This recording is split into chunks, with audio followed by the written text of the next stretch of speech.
I think we'll commence with the webinar now. Yes, I think it's a good time to start. Excellent. Okay, ladies and gentlemen, thank you very much. A good afternoon, good morning, and it's a pleasure to be here. A warm welcome to this webinar focused on the evolving role of space in the geopolitical environment. I am Igor Mehem and I will be moderating this session. I serve as a director in the London office of Actum. We're a global consultancy, and you will shortly hear from my colleague Kevin Kelly in Washington, D.C., who is up very bright and early, as it's only 6:30 in D.C. at the moment. So thank you, Kevin. And before we start, maybe please allow me to mention some just very quick housekeeping rules. So this session is recorded, and so it will be on record. There will be a Q&A at the end, so I welcome you to either submit questions in the chat, either directly to me or in the public group. Alternatively, please feel free to use the raise button once Kevin delivers his remarks. And when submitting or asking questions, introduce yourself and your affiliation as well, please. Now, we are holding this conversation at a very important and I would say quite pivotal time for the space industry, but also geopolitically. So I'm particularly thankful to the Space Association for hosting this session with us today. First, it's my pleasure to give the floor to Lieutenant General A.K. Bhatt, who I'm sure doesn't need any introductions. Lieutenant General Bhatt is the Director General of the Indian Space Association, and during his distinguished career, he served as the Principal Staff Officer to the Chief of Army twice, and also as the Director General for Military Operations of the entire Indian Army. So, General, thank you to your team, and please, the floor is yours. Thank you, Igor and Kevin. A very warm welcome from India. Early morning for you.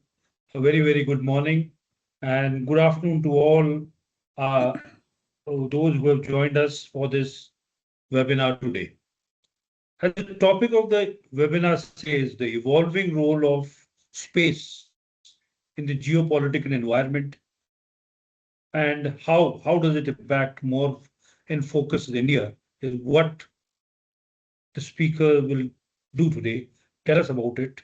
They will examine the entire evolving geopolitical landscape and how it is influencing the global space sector and creating new opportunities and also challenges for the industry, for the government, for commercial space enterprises. And space, as you are all aware, is now increasingly a strategic domain. In India, we opened up space to the private sector about 6 years back. And just a week back, one of the major manifestations of that has been that one of our startups, Skyroot, has been able to do an orbital launch in their first attempt. There's much more opportunities which would be coming for all our space fraternities, for the space startups and space companies in India.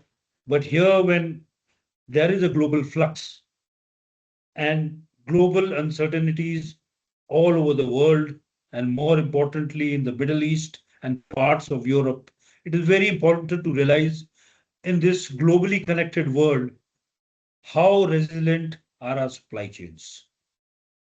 And we look forward to a detailed talk on this from Kevin. Once again, my thanks to Actum for coming over in this webinar and educating us on these very, very important subjects. Over to you, Igor. Thank you very much. And please allow me all to welcome my colleague, Kevin Kelly. And thank you, General. Kevin is a partner at our office in Washington, D.C. He has represented some of the United States' most prominent federal science policy institutions supporting research and investment in areas ranging from drug development, space, and nuclear physics to tech designed to protect U.S. national security interests. Kevin has served under the U.S. Senator Barbara Mikulski and was also the majority clerk at the Senate Appropriations Committee overseeing budgets, policy, and programs across a range of federal agencies. He has an extensive experience working throughout the US federal government and follows developments on Earth and in space very closely. So Kevin, good morning to DC. Over to you. And if you bear with me for a second, I will just share your slides as well before we start. Can you see the slides? Looks great. Fantastic. Kevin, over to you. Thank you, and good morning to everybody. And it's not that early for me. I used to, as a young boy, I delivered morning newspapers back home in a little town in Western Pennsylvania. So I'm used to getting up early, and it's not a problem. You've heard us mention a couple of our other colleagues from ACTM are also on the call with us today. Morris Reed, who is my partner in Washington, a former Chief of Staff to Secretary Ron Brown and to Vice President Gore.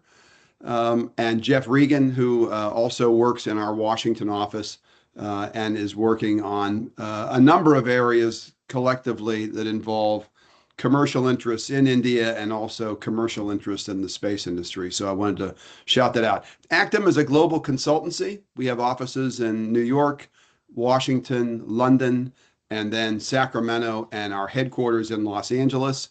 And today I want to talk about how your industry should position yourselves in this, as Igor correctly noted, this shifting global order where space, for differing reasons, is one of the new power domains, and in the eyes of the military, the high ground that will drive a lot of geopolitical activity over probably the next 50 years. If you would just switch to the next slide, if you would, Igor. At the outset, just want you to know that what we're meeting today, we're under no agreements with anyone in your organization or any entity, and we are not, we have no, as an analyst or as a commentator, we have no interest in any of the things we're going to talk about. We have no financial interest there. We're giving you kind of how do you look at your industry and the current landscape, and how do you in fact move as an industry, independent of any individual company, more strategically in this industry and help it grow with some of the aspirations we'll talk about. We're not giving you legal advice here or anything of that sort. I want to make that clear. This is just broadly general guidance. And, we've done a lot to look at your record, your heritage, and, kind of what you've built today and between government and industry, because, India has been a spacefaring nation for decades, right? Since I think I read that your first mission was in 1980, the year I graduated from college, of all things. It was the first successful launch that you, I believe, had. And so we're going to be looking at a whole series of these new initiatives as we look at the strategic relationship between the United States and India and these major different dynamics and policy documents that will effectively serve as a framework for where you can go, but it requires a detailed strategy and action plan to implement going forward to really make those things from words on a series of documents to really key initiatives that will have financing and really build your space heritage more robustly. Igor, slide ahead. So I guess we want to put some context in here, and we mentioned that in the first slide, but if you look at these 4 different events or venues or agreements that effectively shows why the moment is right for you. And it's, obviously it's been building since, the early 2020s, where this relationship between the United States is moving from simply a dialogue to a real partnership. And I think that's one of the things that we look at, but it's critical. And again, because space is the new high ground, it really does require you to have a strategic approach on this. And I do think, each of these different elements, obviously some are on technology, the Artemis Accords, which, obviously gave you the first chance to go to the space station. The Trust Initiative, which is more on the technology side of things and emerging things, where there is an initiative there. This potential for a broad 10-year defense partnership, which is complicated because the U.S.-India relationship in defense has always been somewhat of a challenge because of some of the alliances and some of the purchases of your own government with Russia that have created some issues. And then, of course, now this year, where the convening of this U.S.-India Space Forum, which again is a springboard to activity, and where you're moving from to an area of how do you present as an industry and as a country to become a trusted partner. And the key word, and we don't highlight it very much, in bold letters, but if you look the positioning takeaway, what's the one word I want you to focus on those two sentences? It's China, right? You are an important venue because as we had the space race, in the 1960s and the race to the moon, obviously we just celebrated the anniversary of Neil Armstrong's landing, Buzz Aldrin's landing on the moon just this past Monday.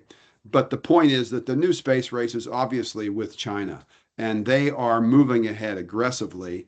And there is in Washington, there's a bipartisan sense that becomes, the governing context for just about everything we're doing in both civil and military space. And we'll talk more about that as we get in. And obviously, as we talk more about opportunities for you all as an industry and as individual companies to look at how you would do that.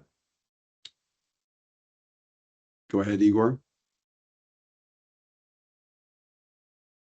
So I think, the question here is how you become, as we use the term here, friendshored, but how you become, a trusted agent as people are moving away from, buying things in China, right? Low cost parts. That's becoming a huge issue. And so how do you rebuild these supply chains? And the question is, can India, if it takes the right kind of steps, can it in fact become an alternative source of products and parts as part of that supply chain and help U.S. companies take advantage of that, and the primes and their key suppliers in the States. And I do think, you see that already with a number of the companies, some of the startups that have gotten investment in India. They are beginning to do what? They're opening U.S. subsidiaries. And I think that's one of the things, and that obviously depends upon scale and resources that you might have available, but creating your own SSA and establishing yourself as a U.S. subsidiary, the way many European companies have done, right? Like BAE Systems North America. I just use that as an example, but they've built a very robust program here in the States. Airbus has done the same thing. And the way they do that is they create, a separate structure, as you all know, that essentially that has a firewall between the country of origin and the people running the subsidiary in the United States. But I think that is absolutely important.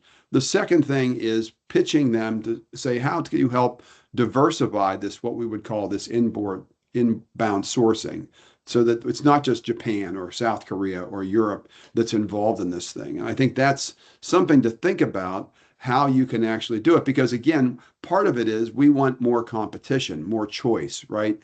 More than one vendor for various parts. So that's going to become increasingly an issue as we see challenges in the launch area where, SpaceX has become, a near monopolist in the U.S. launch market for so much of, for the vast majority of launch activity. And that creates pricing challenges, it creates schedule challenges. And so the whole thing about diversification is important. And I do think it's not just about price, right? I mean, it's like, oh, we go overseas to get something lower cost. Actually, I think we're moving away from that, and it's more about resilience.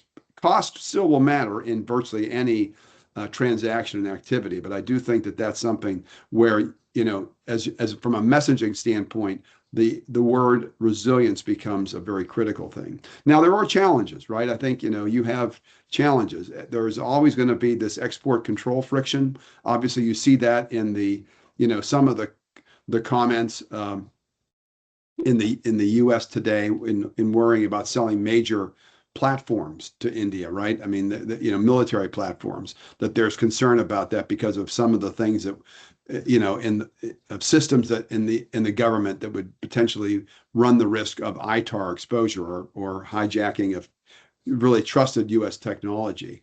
And I think So that's one issue. The other element, this whole trust issue of your flight heritage, right? And I think that's the other thing. How do you show over time building robust flight heritage? Because that's going to, essentially build your credibility. So it's not just everything as high risk. And, the collaboration obviously involves some way of using your government agencies, right, to help drive some of that, engagement, so that there's strategic engagement, that they help you, do some, I guess, for lack of a better term, some sort of matchmaking and help you make the connections into the key commercial and military contractors that we have here. And there's obviously hundreds of companies that are now in the space in the States. Next slide, please. So I don't want to go through each and every one of these, but you can see here that there are clearly, both on the civil side and on the military side, as we kind of mentioned at the front end, that there's clearly an opportunity for partnership. And, the beginnings of that are all there. And the question is how you actually accelerate on that, get wins, so that you show case studies where, just take, for example, the DIU accelerator program. And DIU, by the way, is under some challenge today, right? I don't know if you're aware of that, but the people running the space business over there have been under the gun because it's kind of been not seen as very strategic. They've had some very noteworthy failures of things they've invested in and not happened. And so there's a major rethinking of how DIU is going to go going forward. But the point here is the door has been open on this for you to move forward. And that's a question of, okay, what are going to be the big major areas are going to be the first test cases that you want to propagate with American commercial or government interests. You did the Axiom 4 spaceflight, and we do represent the family office that is the majority shareholder of Axiom. And so, that was a major thing for you. But the question is, as you look for your own, your desire to have your own space station, the question is is it, as a first step, is it better to contract and have a module with one of the existing commercial space station providers as they get ready to retire the ISS? Is it better to have some sort of module that you use as part of an existing space station before you yourself build your own independent free-flying platform in low Earth orbit? I don't know the answer to that, but it's kind of one of the questions as you build a strategy in each of these areas, whether it's civil, commercial, or military, where you effectively say, okay, how do we do the effectively crawl, walk, run kind of approach to this thing, where there are interim steps that build your credibility, establish your pedigree, enhance national prestige, and then move towards where you have your own independent, autonomous systems in space that give you the pedigree that you all aspire to. Next. The demand is, as you can see here, that obviously in many of these areas, there's a huge amount of money, right? The US space economy is just growing like everybody's business. It's the amount of money that's chasing space has been profound. You can see it's cooled off a little bit after the SpaceX IPO. You can see most of the stocks that are commercial stocks in space, if you follow the stock market, have taken a dip, but the investment is still very intense because, government investment is going way up. And you yourselves, while today, your own government spends roughly in civil space, as I was looking at the numbers, less than 10% of what NASA's budget is. And your overall, the one estimate I read earlier this week was your own space economy is about half, a little more than half of what that $44 billion target is. But there are all these categories where I think effectively in Earth observations, launch, propulsion, some of the subsystems, positioning, navigation, timing, obviously, all the things that we're looking for, and then the dual use enhancement for that, where there are genuine opportunities for you all to get buy-in from people and potentially get resources from some of these US commercial and governmental partnerships potentially. And I think that's one of the things that, it's a question of picking and choosing which ones. How do you get there most effectively? How do you build the alliances and the liaisons to know who the players are, what the decision points are, and how can you do that efficiently?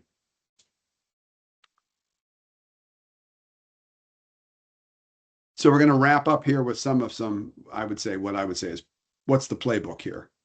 So I think, there's a number of things, and these are in some ways self-evident. This is not straight out of McKinsey. This is the common sense approach that we would kind of give you, but it's a simple kind of way to play this, right? So if you want to enter the U.S. market, you're going to have to be here, right? Being here is being here at some level. And I think that's where, you create this partnership. And, in some of our work with folks in the technology industry that are Indian headquartered, but have major activities here in the States.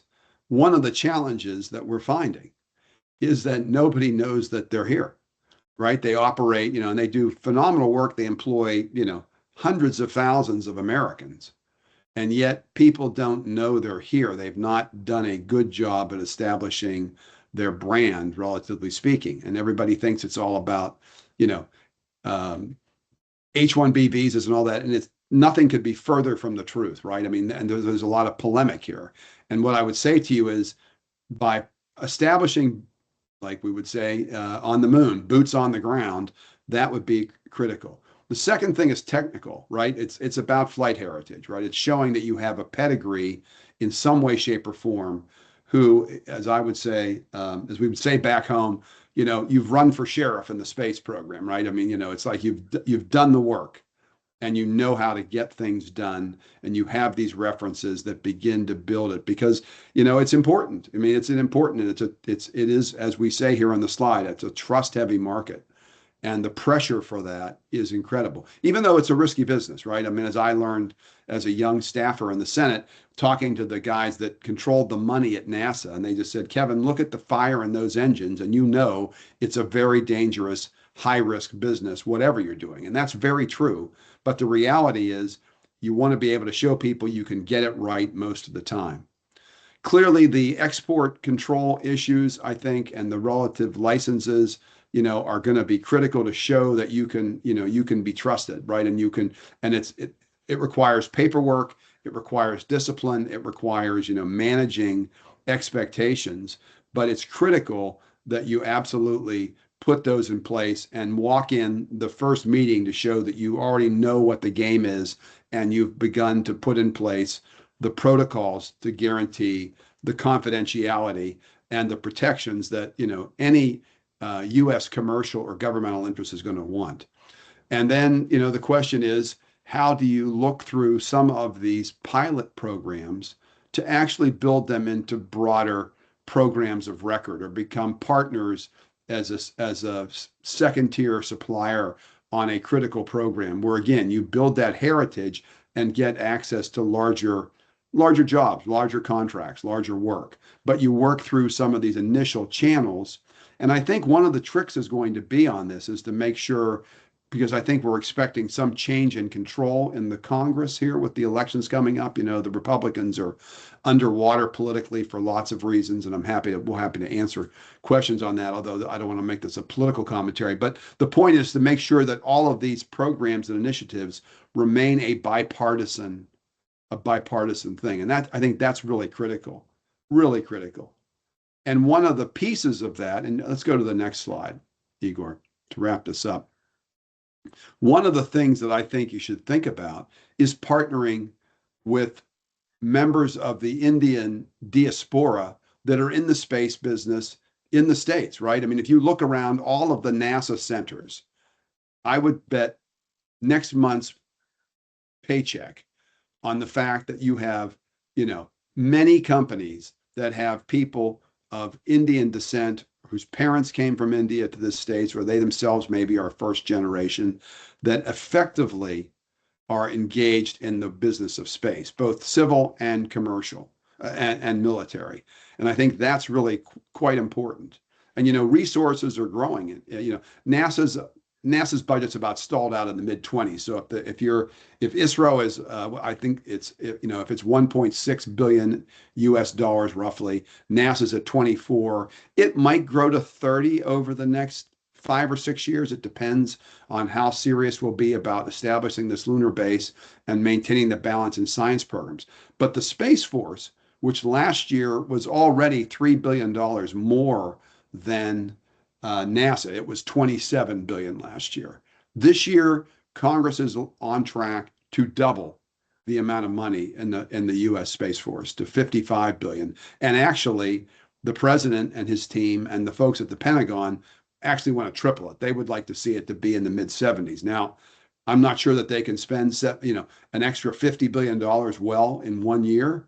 I'm not sure they can spend 27. I mean, they'll spend it. Whether it's the best applied remains to be seen, but they're going to put investment in there because we know that, that one of the reasons why we created the Space Force was because the Air Force, they woke up and said, God, we have all of our, we have so much dependent upon our space assets, both from a commercial and a military standpoint, and they're very unprotected. And so, they built the Space Force around making sure we can protect those assets.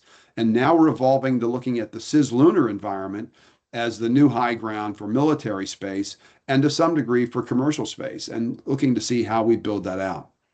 So in the US market, being here is being here, and you've got to have some presence here and it starts in Washington, because all of the players, the major players, with a few exceptions in the military, are in Washington, right? They are here at the Pentagon, at NASA, the Department of Commerce, which has an Office of Space Commerce, which again, I think there's an opportunity there to build relationships. And so, for ISA, I think it's important to say, okay, how do we establish this gateway to actually show we have a real presence there, and we have a liaison who's getting us connected to the right people and helps put together a plan for the industry that doesn't try and eclipse any individual companies, but it actually does show how you can build channels of partnerships to expand some of the things you've already done. Secondly, as we put here, number 6 in the how to do the market, is the Space Symposium. And I didn't have a chance to meet some of the companies who were in Colorado Springs, unfortunately, in April. But it's crazy. There's like 50,000 people that are at Space Symposium, dozens of countries. And so it's important, I think, to be there because everybody's there. And it's one big week of speed dating. Okay. I mean, yes, they have a lot of talks and there's panels and everybody sits there and talks about the throw weight policy initiatives that they're all coming up. But most people in industry are there because they're trying to make deals with people to kind of create partnerships, because you get everybody in one place for 3 or 4 days, because it starts on a Monday and finishes on a Friday, but really the workhorse days are Tuesday and Wednesday for the symposium, and a little bit on Thursday. But the point is, I think it's important if you're going to be a player in this space, that's the venue to go to, more so than the Paris Air Show or Farnborough or any of that's the place to go really for that. I think third, the question is, from a branding standpoint, how do you want to portray yourselves, the industry collectively, and then individual companies as part of that?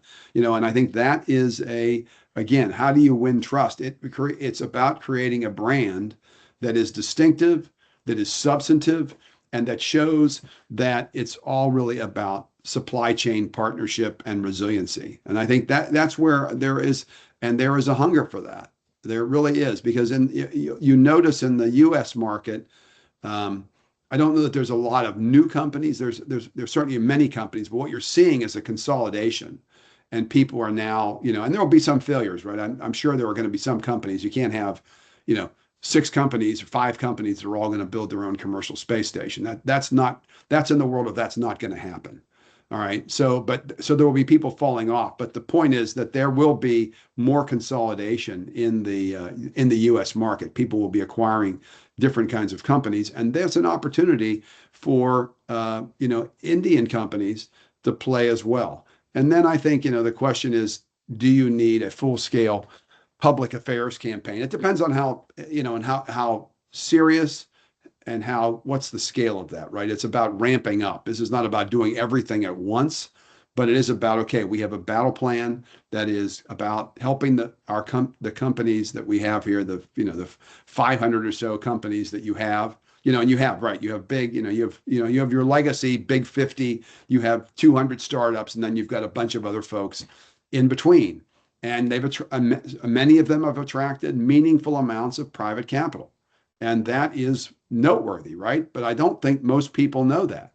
And that's one of the things I think you've got to show is like, hey, we have investors who are putting real money behind us. And we also have a meaningful heritage, notwithstanding some of the most recent challenges with some of your launch vehicle, success rates, which is material.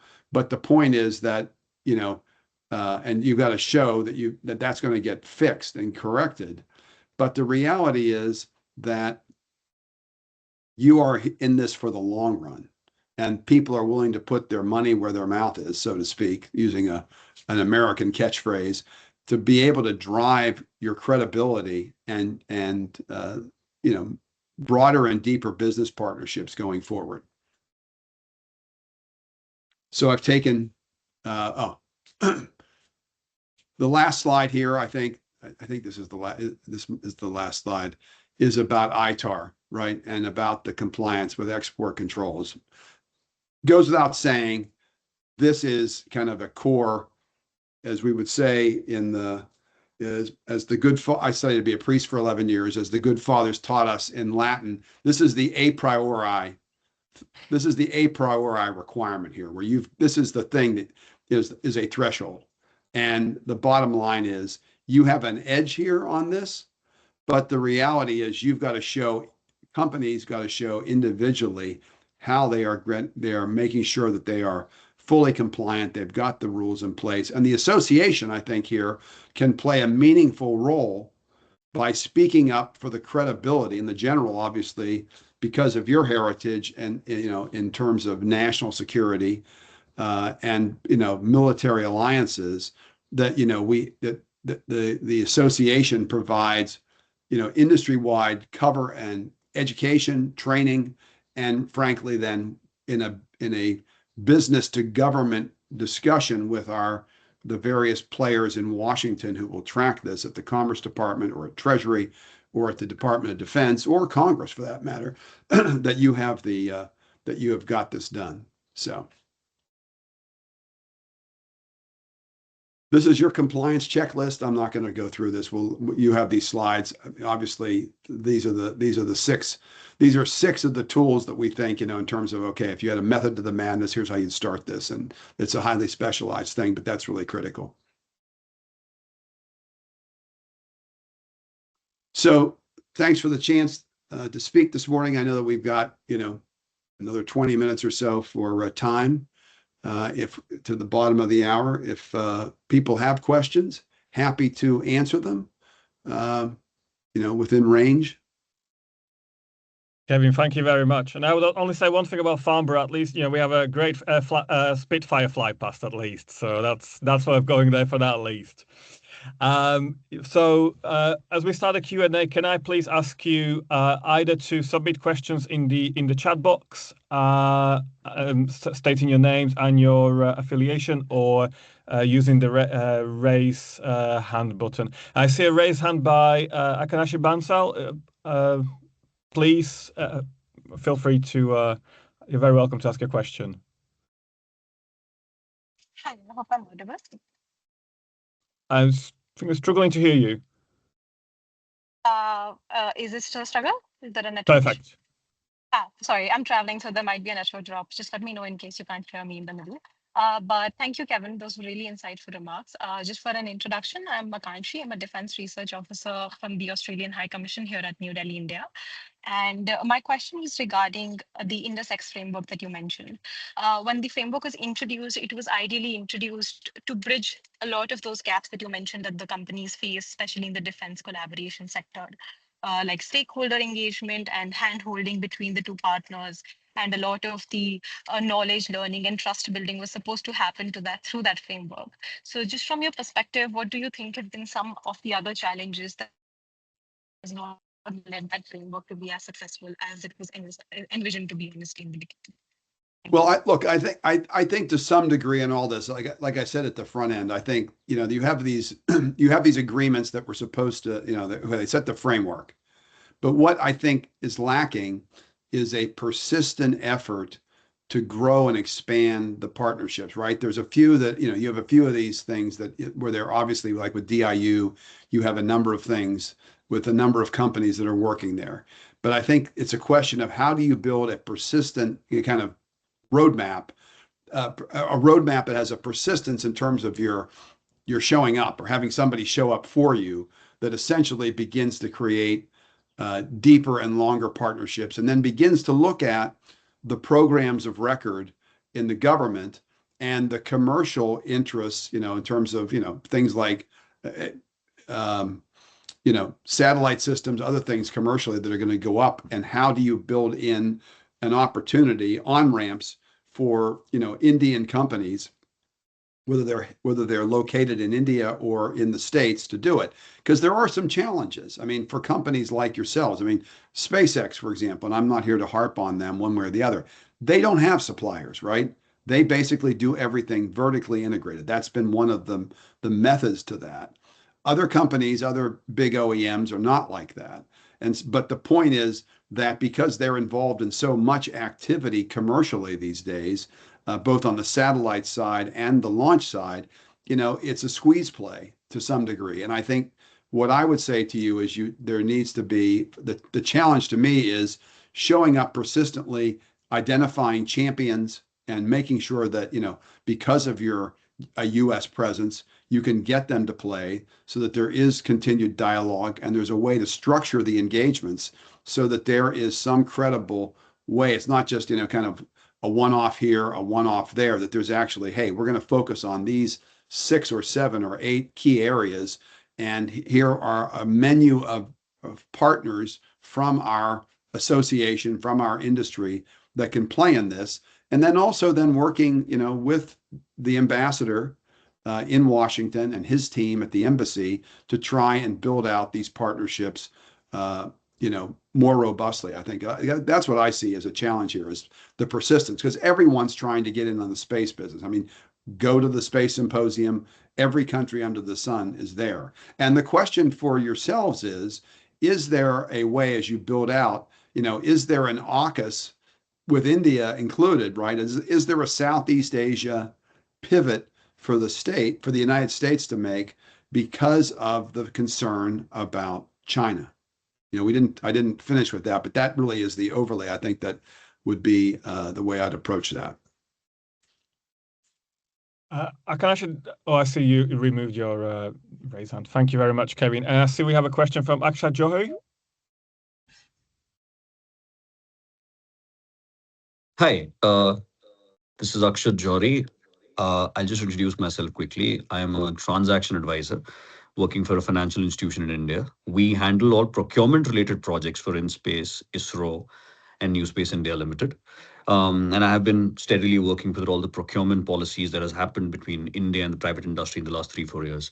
Firstly, Mr. Kelly, wonderful presentation, very to the point. And I must congratulate your team for, making it so interactive and, within the time limit, which is quite difficult, I understand. My question is more to do with, demand aggregation, Mr. Kelly, because, US was not built, by grants alone. I think the Space Command, we see how Planet and Black Sky has been, backed by the American government, how Starlink has been backed by post the Ukraine war. And the anchor customer role has been played very well by the US government. How do we inculcate that in India? Because we have policies and grants in place, and we keep doing those things with the government. But how do we effectively, make the government of India an anchor customer while still ensuring competition and innovation within our ecosystem? Well, I think that's a great question. I think the trick is you've got to mobilize, right? You've got to show up and get people that are going to push the government to be more aggressive about this. I mean, the fact is that of a country so large as yourselves, and the agency is, less than $2 billion. I mean, to me, that's not a meaningful amount of money. And you've got to mobilize to push to make it more aggressive because again, and it's about jobs, it's about wealth creation, it's about national prestige, and it is about, heritage because it's interesting.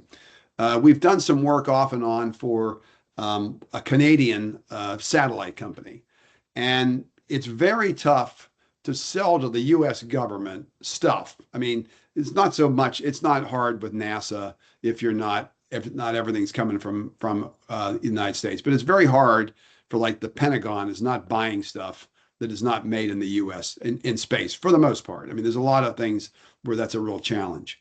And I think the question for yourselves but what the Canadians have done, instead of them, they've kind of made this pivot and the Canadians then have used their leverage to create deals with the Europeans for satellites and for constellations of efforts, all right? I mean, if you look at what the announcement that Kepler made they're doing essentially the European version of the TDRS system for ISA, and that was a deal made by the Prime Minister and his team in Canada with the Europeans. And of course, President Trump has made it easier for people to build these bilateral partnerships.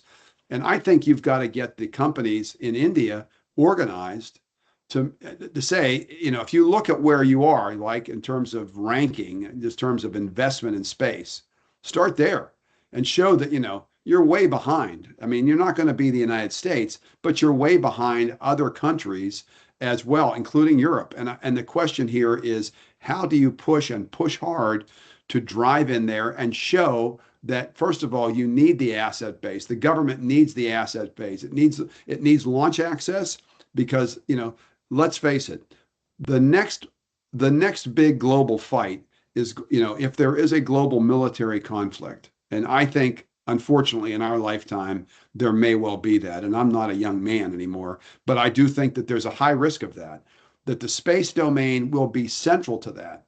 And assured access to space is going to be one of the linchpins of that effort. And if you look at the way the U.S. military is studying the conflict between Russia and Ukraine, they see that as the future of global military conflict. Why? Because there's no command of the skies and there's no command of communications. And so you look at that and the space domain becomes very important, and it will be one of the areas. I mean, and the US is spooked about how the Chinese and the Russians and the North Koreans actually have, offensive capabilities to really dismantle assets there. And so I would think you've got to get people thinking in the government, and granted, the Prime Minister's got lots of challenges domestically and globally, but you've got to show him that if you're going to be a major force on the world stage over the next half century, that the space domain is central to that. And it's interesting, when we were back in the States, when we had some of our technology CEOs from India in the States with us back in the wintertime, in the late winter, early springtime, we went over to USTR and talked to the second in command there. And he started the conversation with something which I want you to think about, because it was to me, it was so profound. And I, of course, what do I know? But it was very telling. He said, the Trump administration looks at the U.S.-India bilateral relationship as likely to be the most consequential bilateral relationship for the next half century. Think about that. And because of the potential, the size of the economies, your population size, and with all the challenges that come with it, right? With unemployment is high for young people and all that, that they look at that. And I think that's where you have to think about as you build this space, this energy with space. You've got to, it's like, hey, we want to be a spacefaring nation. It's a prestige thing, but it's also, frankly, tactically going to be critical. And then the question is, are there opportunities in space for commercial activity? And that remains to be seen, whether that market will grow as fast as some people hope it will. Like, the folks with the commercial space stations and thinking about what you can do in microgravity, which we've been talking about for the last, 40 years, and it has yet to really materialize in a way that, you can really say it's worth the cost of going up and bringing stuff back down. But you've got to mobilize, you've got to organize, you've got to get people that are going to raise hell about this, and you say, okay, what is the Indian equivalent of the Space Act that you pass, organically, that says this is going to be the framework that we're going to use for the next 2 or 3 decades to drive investment, to drive government investment and to drive outside commercial investment there. Because, the Indian people have tremendous know-how, and the United States has benefited massively from the innovation brought to it from people who've come to this country from India. You see it every day in every field imaginable. So the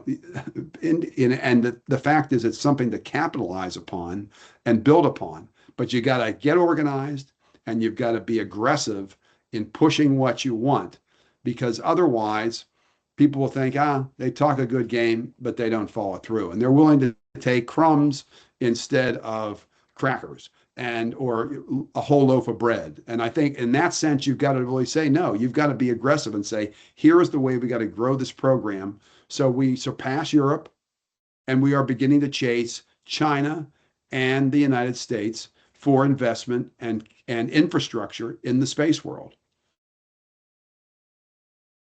Kevin, Well, thank you so much. I have a follow-up question, but I'll wait my turn. Please go ahead. If you could just be brief, though. Oh. Let's go to somebody else. Okay, sure. Ashok Saxon, I see you have your hand raised, and then we'll go to Anand Rao as well. Ashok, Thank you. please. I'm Ashok Saxena, and I'm the CEO of Space TS. I had a question of what the US government requirements are for subsidiaries of Indian companies. Do they want it to be just registered in the US, or do they want it to be owned and controlled by US citizens? So the way it works, I mean, it depends on what your objective is, right? If you actually want to sell to the government or overcome challenges with business-to-business things, then you have to create a separate entity that has a separate board in the United States. And there's a playbook on this that's very straightforward, that, literally thousands of companies, more than thousands, tens of thousands of companies have done, and they create that. And there's it's not hard to do, but it does require some investment. And it does require creating a US board.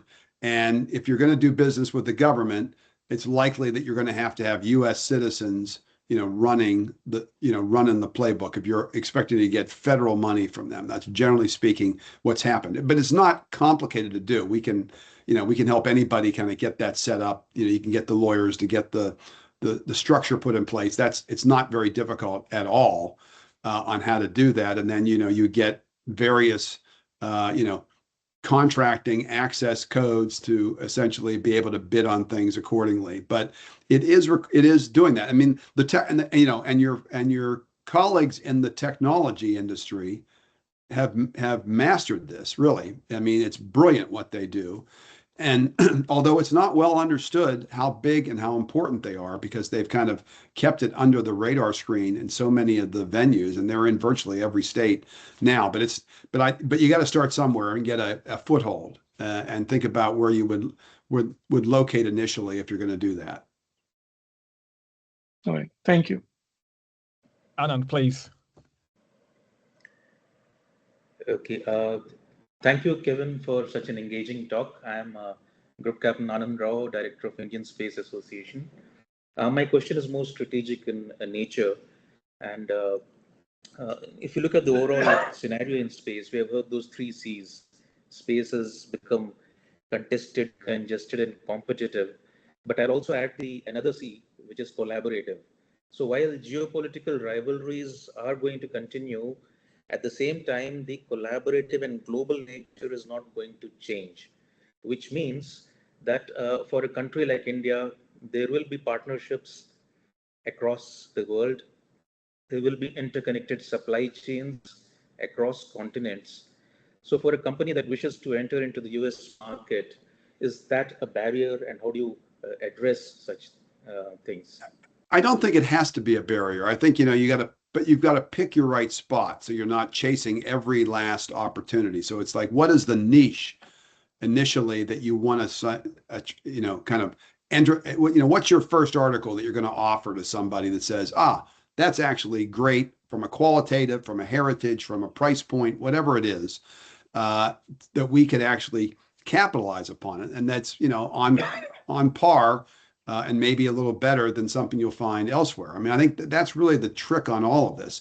I will say, in my world, and I've been out of government now for over 30 years, my oldest client that I've had for 30 years is a nonprofit trade association that is astronomy.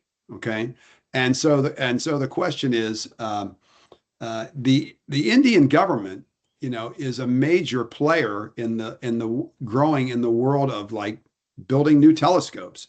I would say to you all, look for some high profile project that's whether it's in the pipeline today or it's on the horizon, to come out and say, how could we partner? How could companies and your scientists partner with U.S. interests, or get involved, or have the government get involved in something that will build national prestige? How, what's your play into, the U.S. lunar infrastructure? How can you partner with some of these new commercial companies in the U.S. CLIPS program, right? For example, or there's the mission we're trying to at least accelerate the study planning for, called Habitable Worlds, right? Which is designed to determine, are we alone in the universe, right? It's the mission that will come after Webb. It's kind of like a super Hubble.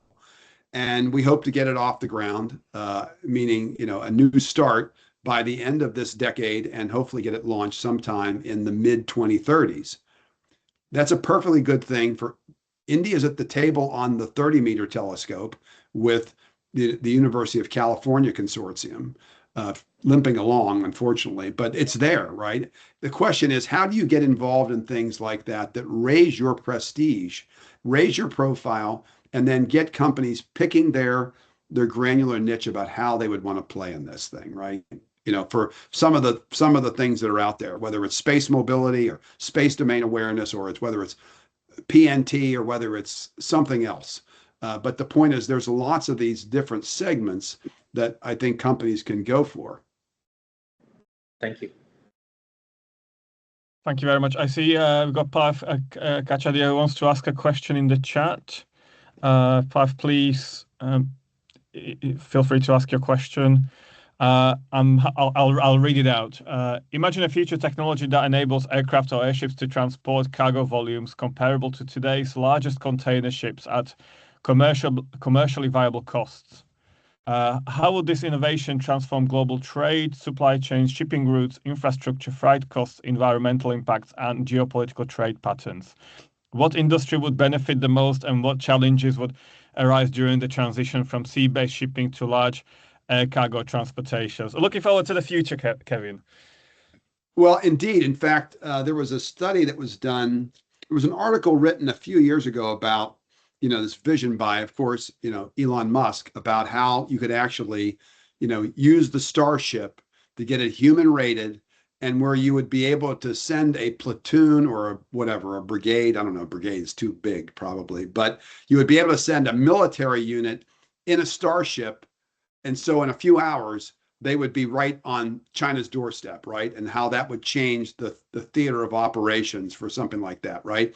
Or whether you'd position launch infrastructure in like Australia, right? Which has, what do they have that we all need? Lots of unused open land. They don't have a range problem because they don't have that many people, and they've got a lot of dirt, out off the coast, that they could use. And how do you actually then have this assured access, rapid access to space? And that I think is really one of the questions. And so there would be all kinds of business cases that you could certainly try and do, but we're a long way from being able to do it, because let's face it, when you launch something, the thrust that you have from the launch, which makes it go so fast initially, the reality is that it also means you have to obviously encapsulate the cargo so that it is solid enough. And so that adds weight and cost and mass. And I think it would be transformative if it could happen.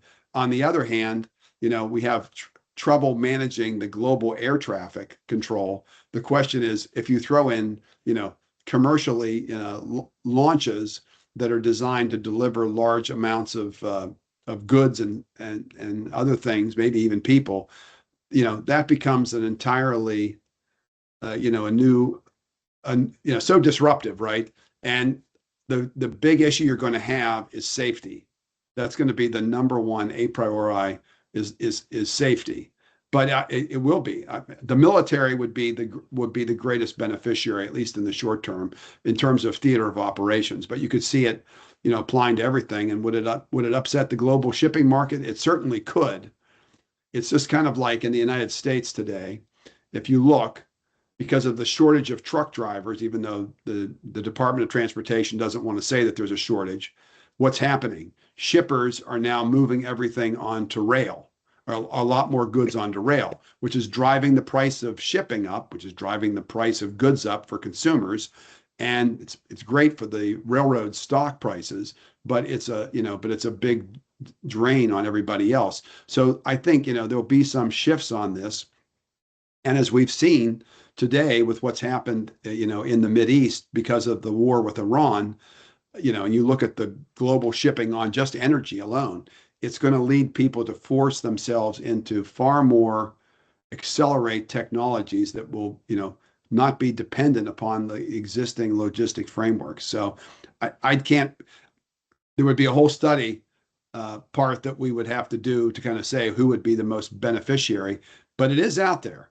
And I will tell you, the Chinese would be scared to death about that, I think, if we could have something like that, because it changes everything, right? Okay, we can drop the Marines in just a couple of hours, as opposed to, when we did Operation Iraqi Freedom, or we did Operation Desert Storm, it took months for the buildup of troops and, U.S. personnel and weaponry in the Gulf. And that changes everything.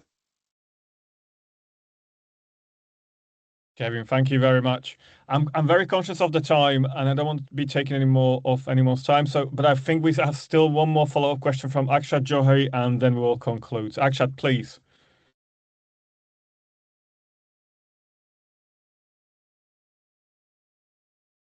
Akshat, Hi. I think you are.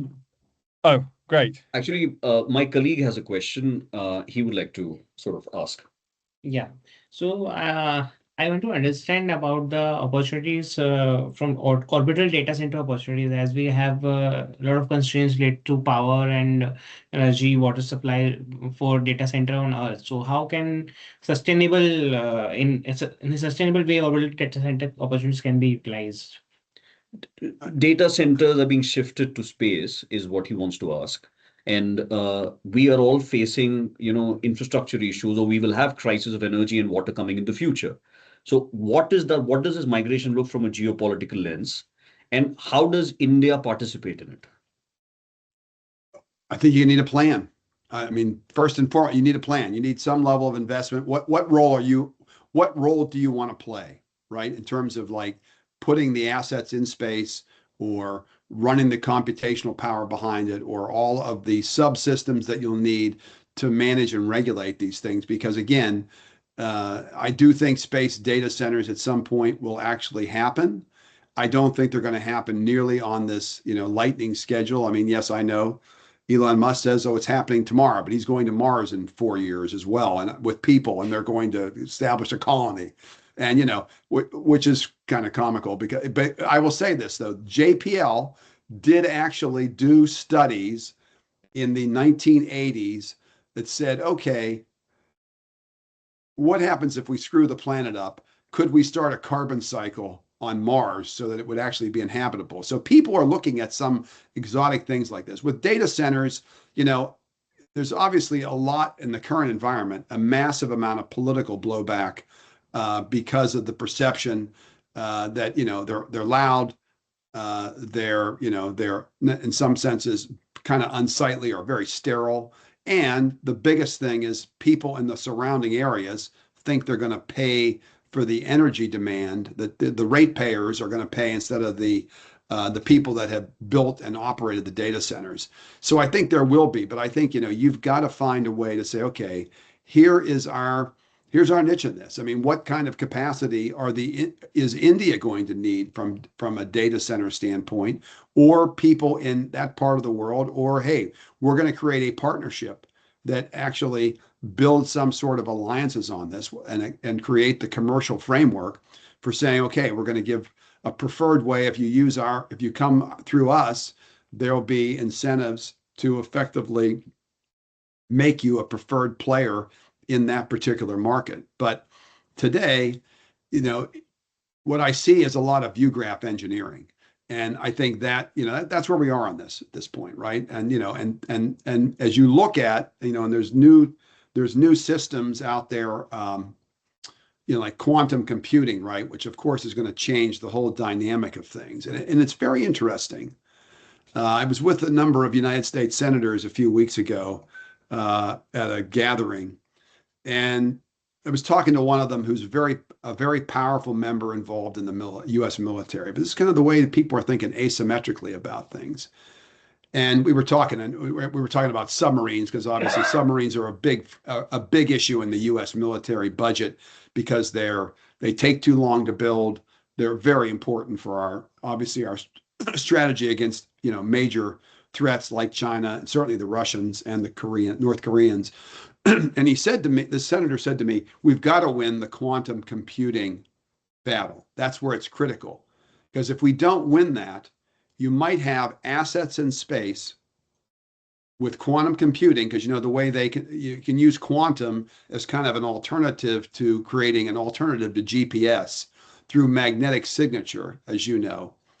And all of a sudden you could have assets in space that have this technology that can spot every submarine the United States has in the water at the same time.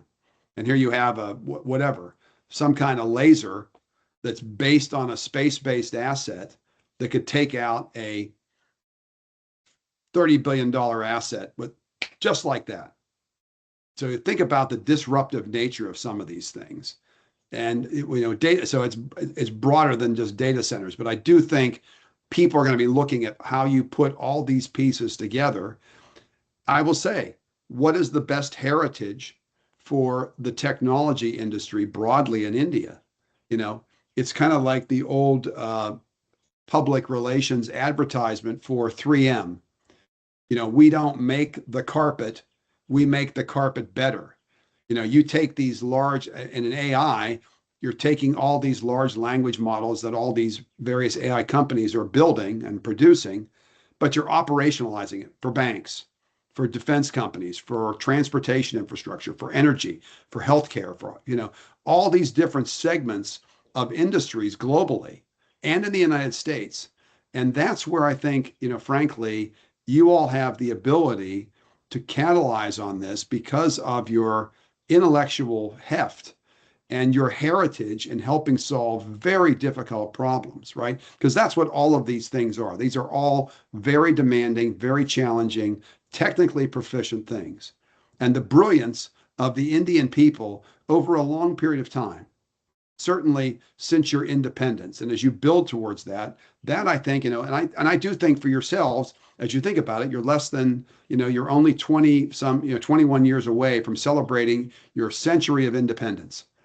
That's the framework that says by 2047, we are going to be doing this, right? But when we celebrate our centennial, what is it going to be said about India as a spacefaring nation? A big national broad objective with a roadmap over the next 2 decades to get there, and with some near-term targets that is absolutely going to drive, investment from private sector, from governments, and potentially from other countries as well. So, Thank you, Kevin, Mr. thank you so much, Kevin. And I'm conscious of the time, but I think we have one last question, which I think is a great place to actually finish. And the question is from Perna Kumari. is India space diplomacy, Prerna Kumar is from the Advanced Research Consultancy. And the question is, is India space diplomacy mature in today's geopolitical world? Where is India lacking and how can it overcome it? Can private players in India have a role in this? And Kevin, if you want to also use this opportunity to also say any final remarks, please do so. Well, space is the new frontier. I mean, it was the new frontier when President Kennedy came on. It remains that today in a different way. And, and it's going, unfortunately, it's going to become more and more a national security domain. It is that now, but I mean, frankly, the investment in national security is going to be more pronounced, I think, over the next 10 or 15 years across the globe. Unless there's some dramatic deceleration and harmonization between the great global power threats that are out there, right? Because that's absolutely underneath it. I would say, as far as India goes, I said it's a work in progress, right? So I'm not here to say it's good, bad, or indifferent. It's a work in progress. It needs higher visibility. I will say that, and I think the private sector absolutely can play a meaningful role as a catalyst. In fact, I think it's, given all the other challenges that India faces from such a large population with a large middle class, but obviously lots of other challenges, right? I mean, just the unemployment rate with young people, which has led to so much unrest of late, right? And you see that in the news, right? We read that back here, in snippets. And the reality is, you've got to be a catalyst for this and show how it can help broaden the employment base. It excites people. It's a science thing. It's a technology thing. It's a jobs thing. It can be potentially in energy, in critical minerals, in all these different things. There's an opportunity for you all to lead, but you've got to be willing to push the envelope on this. And you need a strategy. You need some kind of, what's the commission look like? It says, here's our blueprint for the next 20 years. As we build towards our centennial, what is the broad national objective? What are near-term things? What should we partner on? What should we go alone? I think you got to figure that mix of things out. And I think because, for better or worse in this world, Washington is the center of the universe. It is, post 9/11, post financial crisis, post COVID, it is the center of the universe for democracies, and you are a democracy. And the reality is, having a presence that is sustainable and persistent in its objectives is exactly what I think needs to occur, both from a governmental function, like who's in charge of space at the embassy. Is it the people that handle commerce? Is it somebody else? I don't know. I mean, I say this because going way back, and I was, as a young staffer in my, 30 years of age, who was one of the first people that came to visit me was ISA's representative for space, as well as the UK attaché for space from the British embassy. It's like, wow, they came and they talked to us, and it was like, okay, well, we want to partner with these guys.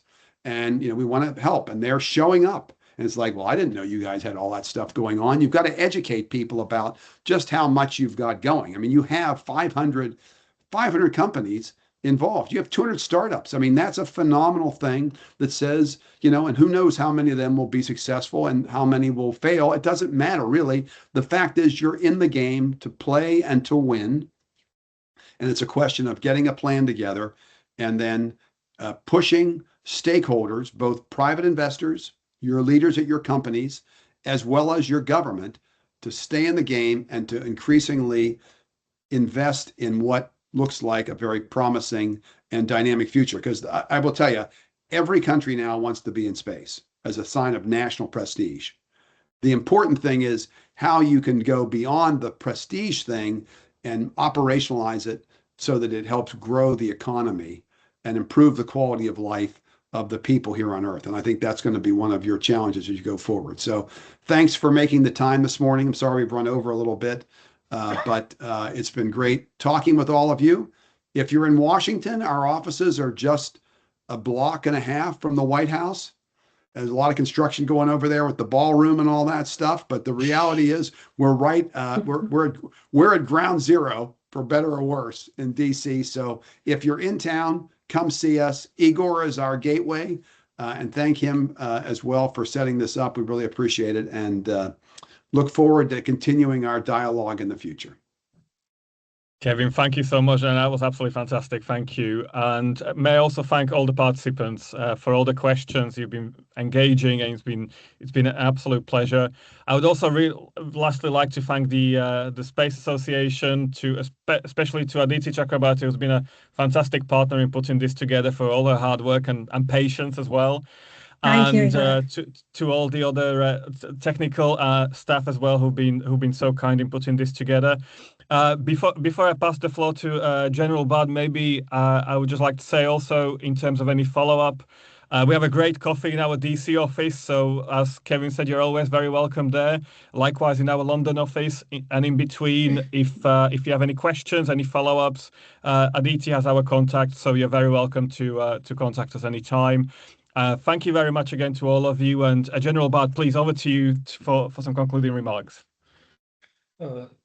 Thank you, Igor, and Mr. Kevin. Thank you for a fantastic overview of perception, and most importantly, showing us the mirror. Work in progress, a very important takeaway, which we do pick up from here. And you defined it from the new space race with China. Can India become an alternative supply chain for USA? I'm very confident that will happen. That is one target you've given us, and I'm very sure our companies are going to look seriously into it. You given the whole thing, and what is most important is IndusX, Trust, DIU, grow and expand, and become much bigger and more useful for commercial use and for defense. Like you said, US and India, there's a consequential bilateral relationship which is being looked into. I hope we carry on that path. We have common interests globally, and in this world which is changing very fast, we have to partner together, cooperate together, and go ahead in this domain of space. From be it data centers or going to the Mars or to the moon, I assure you, our companies in India will be there to support all those efforts. And of course, we look at our government and your government helping us in matchmaking, which would be very, very critical. Your advice to our companies for partnerships, symposiums, branding, and public affair campaigns is well noted. Thank you for that. And in the end, my special thanks to the entire team of yours to take in all that effort to organize this for us. And on behalf of the entire Indian space industry and all the audience who is there, my special thanks to Actum, to Igor, to Mr. Kevin, and the entire team. Thanks a lot. Well, thank you. And it's been very great. Thank you for making time for us and the opportunity to talk. And Igor, I guess we'll make the slides available to anybody that would like them. So, just that Aditi can provide those upon request. So anyway, all right. Yeah, surely. Surely. Thank you very much. Indeed, super engaging webinar today. Thank you very much, Igor. Thank you, Kevin. Thank you, Morris, also for joining us. And so from this, we come to the end. And to everybody who's requesting the slides, we would definitely be emailing you that. Great. Thank you all so much. Thank you very much. Thank Thank you. you. Join.